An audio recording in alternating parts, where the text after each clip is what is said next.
ഈ ദുനിയാവിൽ എന്തിനാ മനുഷ്യരെ ഈ വാശി? അല്ല പൊറുക്കുന്നില്ല എന്നോടും നിങ്ങളോടും. ഇന്ന് രാത്രി 12 മണി വരെ TV കണ്ട് കാണാനുള്ള എല്ലാ തോന്നിയാസവും കണ്ട് കിടന്നിട്ടും നേരം വെളുത്തിട്ട് പടച്ചോൻ തരുന്നില്ലേ ശ്വാസം? അല്ല ദഹിപ്പിക്കുന്നില്ല എന്റെ നിങ്ങളെ ആമാശയം? ആ അല്ല നമ്മളോട് കാണിക്കുന്നില്ലേ ഔദാര്യവും കാരുണ്യവും? അള്ളാന്റെ റസൂല് കാണിച്ചിട്ടില്ലേ നമ്മളോട് കാരുണ്യവും ഔദാര്യവും? ഒരു യുദ്ധസ്വത്ത് വീതം വെക്കുന്നതിനിടയിൽ ഒരു സ്വഹാബിക്ക് കിട്ടിയത് കുറച്ച് കുറഞ്ഞു അയാളെ ചിന്തയില്. ഉടനെ അദ്ദേഹം റസൂലുള്ളാന്റെ നേരെ നിന്നിട്ട് പറഞ്ഞു, മുഹമ്മദേ, എന്റെ വാപ്പന്റെ മുതലൊന്നല്ലേലോ, എനിക്കെന്താ ഈ കുറച്ച്? വാപ്പാനെ സമൂഹത്തിന്റെ മുൻപിൽ ആക്ഷേപിച്ചപ്പോ ഏതൊരാളെയും രക്തം തെറിക്കും, ഏതൊരാളുടെയും ചൂടുപിടിക്കും. അള്ളാന്റെ തിരുദൂതൻ പുഞ്ചിരിയോടെ തിരിച്ചു പറഞ്ഞു, സഹോദര, നിന്റെ വാപ്പന്റെതായിരുന്നെങ്കിൽ നീ ആഗ്രഹിക്കുന്നത് നിനക്ക് ഞാൻ തരികയായിരുന്നു. ആ അള്ളാഹ് പൊറുക്കുന്നുണ്ട്, അള്ളാന്റെ റസൂല് പൊറുക്കുന്നുണ്ട്. അതിനേക്കാളിലും ഇവിടെ കിടക്കുന്ന നമ്മക്കെന്താ മനുഷ്യരെ ഇത്ര പവറ്? പിന്നെ എന്താ നമ്മക്കിത്ര വാശി? ആർക്ക് മുൻപിലാ പിന്നെ നമ്മൾ ഈ കിബറും കാണിച്ചോടുന്ന്?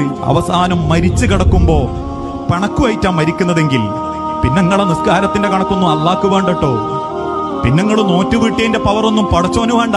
ഇത് ഞാൻ പറഞ്ഞതല്ല. മദീനത്തെ പള്ളിയിലിരിക്കുമ്പോ ഒരു സുബഹി നിസ്കരിച്ച് അള്ളാന്റെ റസൂലുള്ള അവിടെ ഇരിക്കുന്ന സമയത്ത് മഹാനായ ഇബ്നു മസ്ഊദ് റളിയല്ലാഹു അൻഹു എഴുന്നേറ്റ് നിന്നിട്ട് പറഞ്ഞതാ, ഈ കൂട്ടത്തിൽ ആരെങ്കിലും കുടുംബബന്ധം മുറിച്ചോലോ പിണങ്ങി നടക്കുന്നോലോ ഉണ്ടെങ്കിൽ എണീറ്റ് പോണം വിടുന്ന്. പള്ളിയിൽ മൂത്രമൊഴിച്ച അറാബിയോട് കാരുണ്യം കാണിച്ച റസൂലുള്ള ആ അറാബിയോട് കാണിച്ച ഔദാര്യം പോലും കുടുംബബന്ധം മുറിച്ചവരോട് കാണിക്കാതെ പറയാ, ഇക്കൂട്ടത്തിൽ ആരെങ്കിലും കുടുംബബന്ധം മുറിച്ചോലുണ്ടെ എണീറ്റ് പോണമെന്ന്.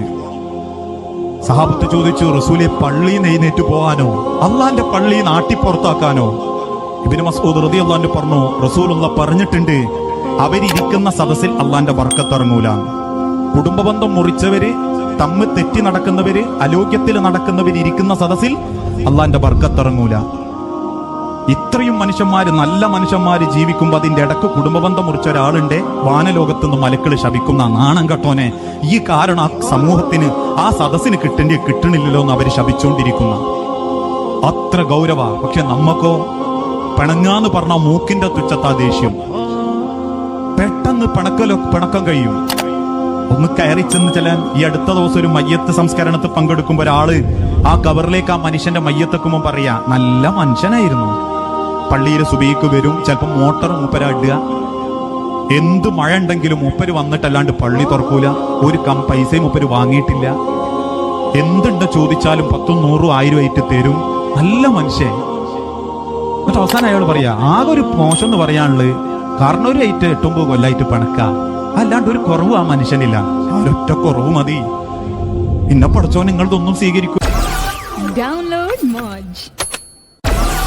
Download Moj.